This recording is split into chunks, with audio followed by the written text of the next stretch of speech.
இன்னைக்கு நம்ம கேலக்ஸி தமிழ் டிவில சசிகுமார் நடித்து மே 1 வெளியான டூரிஸ்ட் ஃபேமிலி திரைப்படத்தோட விமர்சனத்தை பார்க்க போறோம்.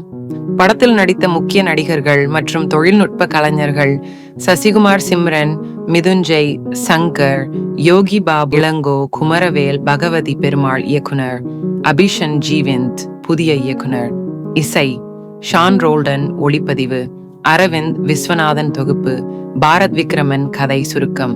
இலங்கையில் கொரோனாக்கு பிறகு ஏற்பட்ட பொருளாதார சிக்கல்களால் சசிகுமார் மற்றும் அவரது குடும்பம் இந்தியாவுக்கு இடம்பெயர்ந்து புதிய வாழ்க்கையை தொடங்குகின்றனர்.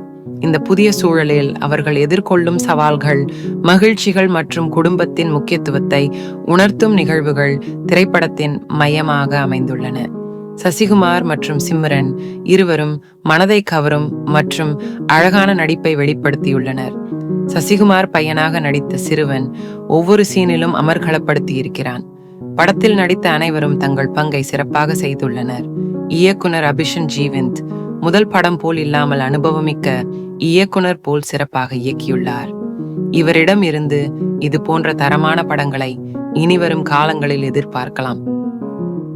டூரிஸ்ட் ஃபேமிலி ஒரு உணர்வு பூர்வமான நகைச்சுவையுடன் கூடிய குடும்ப திரைப்படமாகும். சசிகுமார் மற்றும் சிம்ரன் ஆகியோரின் சிறந்த நடிப்பும், அபிஷன் ஜீவிந்தின் இயக்கமும், ஷான் ரோல்டனின் இசையும் இந்த திரைப்படத்தை சிறப்பாக மாற்றுகின்றன. இந்த திரைப்படம் தமிழ் சினிமாவின் ஒரு குறிஞ்சி மலர். திரையரங்கை விட்டு வெளிவரும் ஒவ்வொருவருக்கும் ஒரு நல்ல படத்தை பார்த்த திருப்தி உங்களுக்கு ஏற்படும் என்பது உறுதி. மீண்டும் ஒரு நல்ல திரைப்பட விமர்சனத்துல சந்திக்கிறேன். நன்றி, வணக்கம்.